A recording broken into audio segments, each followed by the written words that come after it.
都准备好了。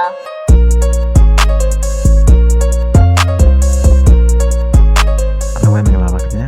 ဒီလေးတို့ကွန်ပျူတာမှာကြိုဆိုပါရစေကျွန်တော်ဟမန်နိုင်ပါဒီနေ့ကျွန်တော်သင်ကြားပေးခြင်းတဲ့သင်ခန်းစာလေးကကျွန်တော်တို့ရဲ့ကွန်ပျူတာကိုပေါ့နော်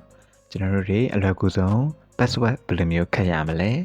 ပြီးတော့အဲ့ခတ်ထားတဲ့ password ကိုကျွန်တော်မလိုချင်တဲ့အခါမှာဘယ်လိုမျိုးပြန်ပြီးတော့ဖြုတ်လို့ရမလဲတကယ်လို့ကိုကမဖြုတ်ချင်ဘူးခတ်ထားတဲ့ password ကိုပဲကျွန်တော်တို့ကအဟောင်းကိုပေါ့နော် password အဟောင်းကိုပြန်ပြီးတော့အသစ်ချိန်နေတယ်ဆိုရင်ရောဘယ်လိုမျိုးချိန်လို့ရမလဲအဲ့လေးကိုကျွန်တော်ဒီနေ့သင်ကြားပေးသွားမှာဖြစ်ပါတယ်ဒါလေးကကျွန်တော်တို့လွယ်တယ်လွယ်ပေမဲ့လည်းကိုယ်အနေနဲ့ကဒါကိုမလုပ်ဘူးသေးဘူးမသိထားသေးဘူးဆိုရင်တော့လိုက်ပြီးတော့လုပ်ဖို့အတွက်ကတော့ကျွန်တော်ဒီမသိတဲ့တာဖြစ်တဲ့အတွက်ပေါ့နော်လောက်ရတာအရန်ခက်ပါတယ်ဒါကြောင့်မလို့ကျွန်တော်တို့ဒါလေးကိုသိထားမယ်ဆိုရင်တော့ရန်ကောင်းတယ်ပေါ့နော်ဟုတ်ပြီမသိတဲ့သူတွေအတွက်လုံဝကိုသိချင်မယ်လို့ထင်တယ်ပေါ့နော်အဲ့အတွက်ကြောင့်ကျွန်တော်ဒါလေးကိုကျွန်တော်မျှဝေပေးတာဖြစ်ပါတယ်ဟုတ်ပြီကျွန်တော်တို့ကွန်ပျူတာမှာကျွန်တော်တို့ password ထားဖို့အတွက်ဆိုရင်ကျွန်တော်တို့အရင်ဆုံးကွန်ပျူတာလေးမှာပေါ့နော်ကျွန်တော် window key လေးပေါ့နော် window logo key လေးကိုတစ်ချက်နှိပ်လိုက်ပါနှိပ်လိုက်ပြီးသွားရင်ကျွန်တော်တို့ဒီ search bar လေးမှာပေါ့နော်ဒီ search bar လေးမှာကျွန်တော်တို့ကဘာရိုက်ထည့်ရမလဲဆိုတော့ password ထားမှာဖြစ်တဲ့အတွက် password ခတ်မှာဖြစ်တဲ့အတွက် password ဆိုပြီးရိုက်ထည့်မယ်ပေါ့နော် PASS ကျွန်တော်အပြည့်စုံရိုက်ထည့်စရာမလိုဘူးပေါ့နော် PASS လောက်ပဲရိုက်ထည့်လိုက်ပြီးဆိုတာနဲ့ကျွန်တော်ဒီပေါ်လေးမှာပေါ်လာလိမ့်မယ်ပေါ့နော်ဒီမှာ change your password ဆိုပြီးတော့ပေါ်လာပါလိမ့်မယ်ဟုတ်ပြီအဲ့လိုပေါ်လာပြီဆိုကျွန်တော်ဒီ change your password တွေကိုတစ်ချက်လောက်ဝင်လိုက်ပါဝင်လိုက်ပြီဆိုရင်ကျွန်တော်ဒီ password တွေကိုရောက်သွားတယ်ပေါ့နော်အဲ့ဒီခါမှာကျွန်တော်ဒီအောက်လေးမှာ password ဆိုတာလေးရှိပါတယ်နော်ဒီ password ဆိုတာလေးရှိတယ်ဒီ password လေးကိုတစ်ချက်နှိပ်လိုက်ပါဟုတ်ပြီနှိပ်လိုက်ပြီဆိုရင်သူကဒီအောက်ဆုံးလေးမှာ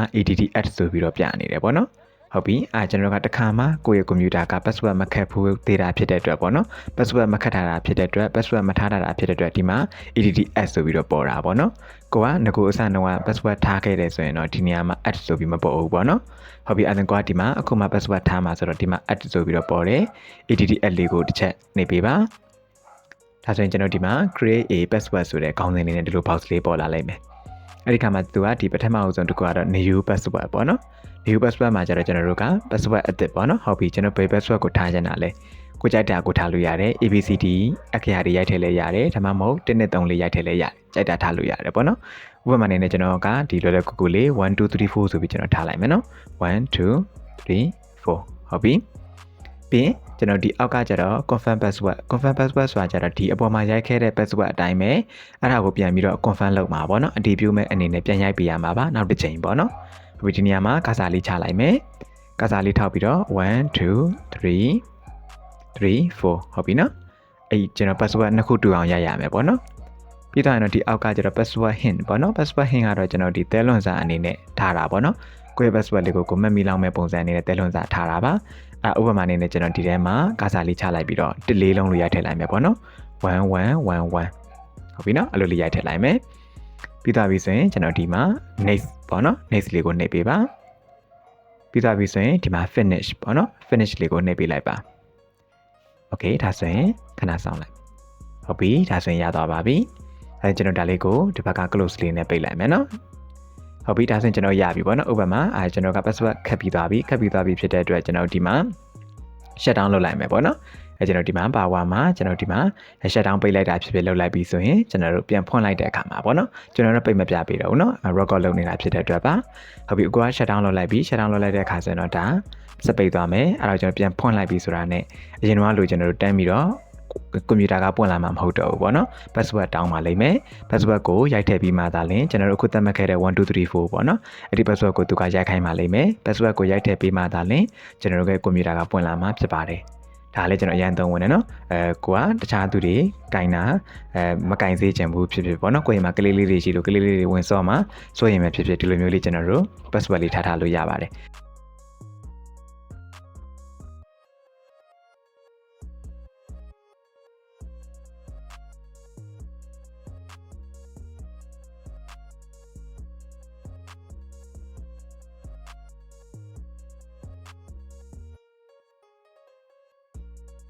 ဟုတ်ပြီအားကိုကျွန်တော်က1 2 3လေးလို့ထားခဲ့တယ်ဒါပေမဲ့ကိုက1 2 3 4ကိုမကြိုက်ဘူးကျွန်တော်တခြား password ပြောင်းခြင်းလဲဆိုရင်ပြောင်းလို့ရမလားရပါတယ်အဲ့ဒါလည်းအခုနကအတိုင်းပဲနော် window cloud လေးကိုနှိပ်လိုက်ပါ ပြီးရင်ဒီ search bar လေးမှာ PASS ဆိုပြီး password ဆိုပြီးရိုက်ထည့်မယ်ပြီးရင်ကျွန်တော်ဒီမှာ change your password တွေကိုဝင်လိုက်မယ်ဝင်လိုက်ပြီးရင်ကျွန်တော်တို့ဒီမှာ password တွေကိုဝင်လိုက်ပါမယ်ဒီတစ်ခါကျတော့ကျွန်တော်တို့ကဒီမှာ ATTN မဟုတ်တော့ဘူးเนาะကျွန်တော်က password သတ်မှတ်ပြီးသားဖြစ်တဲ့အတွက်ဒီမှာ change ဆိုပြီးတော့ပေါ်နေပါတယ် chain လေးကိုနှိပ်လိုက်ပါကျွန်တော်တို့က password ပြောင်းมาဖြစ်တဲ့အတွက်ပေါ့เนาะ chain ကိုနှိပ်လိုက်ပါဟုတ်ပြီအဲ့မှာကျွန်တော်တို့ကဒီမှာ current password ကတော့ကျွန်တော်တို့အခုလက်ရှိသုံးနေတဲ့ password အဟောင်းကိုထည့်ခိုင်းတာပေါ့เนาะဟုတ်ပြီကျွန်တော်တို့ current password က1 2 3 4ဟုတ်ပြီเนาะပြီးသွားရင် next လေးကိုနှိပ်ပေးလိုက်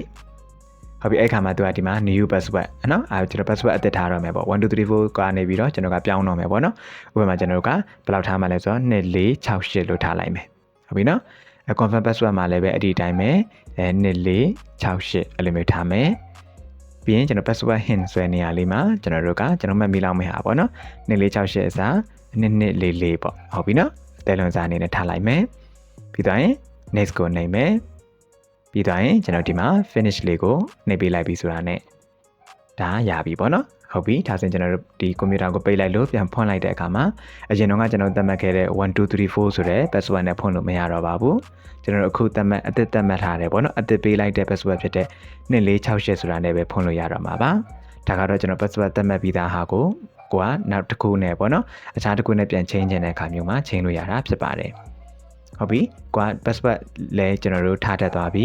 အဲကြည့်တော့အဲ password ကိုမကြိုက်လို့အသစ်တစ်ခုနဲ့ change နေတယ်ဆိုရင် change တတ်သွားပြီပေါ့ဒါဆိုရင်ကျွန်တော်တို့အဲ change ထားတဲ့ password တွေထားတဲ့ password တွေကိုလုံးဝမလိုအပ်တော့လို့လုံးဝအပြီးဖြုတ်ချင်တယ်ဆိုရင်ရောဘယ်လိုဖြုတ်လို့ရမလဲ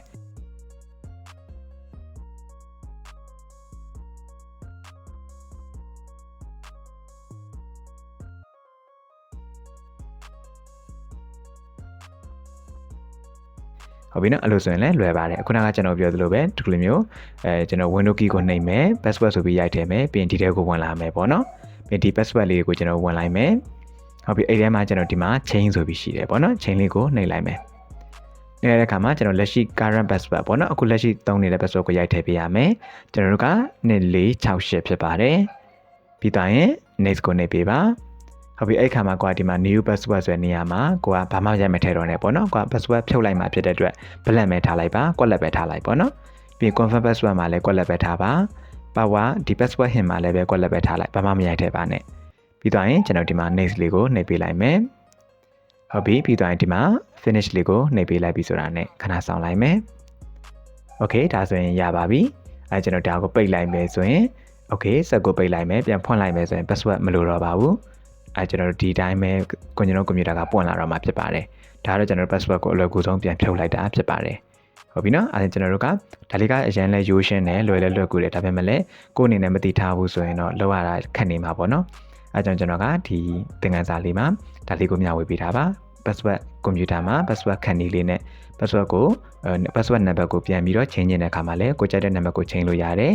တကယ်လို့ကလုံးဝပြန်ပြီးတော့ဖြုတ်လိုက်ချင်တယ်ဆိုရင်လည်း password ကိုလုံးဝဖြုတ်လို့ရတာဖြစ်ပါတယ်ဟုတ်ကဲ့ဒီသင်ခန်းစာလေးကမိတ်ဆွေတို့အတွက်အကျိုးရှိမယ်လို့မျှော်လင့်ပါတယ်သင်ခန်းစာလေးကအကျိုးရှိတယ်ဆိုရင် comment လေးမှာ yes လို့ရေးခဲ့ပေးပါဗီဒီယိုလေးကိုလည်း like လေးနှိပ်ခဲ့ပေးပါဟုတ်ကဲ့ဒါဆိုရင်ကျွန်တော်တို့နောက်သင်ခန်းစာတွေမှာပြန်တွေ့ပါမယ်အားလုံးကိုကျေးဇူးတင်ပါတယ်ခင်ဗျာ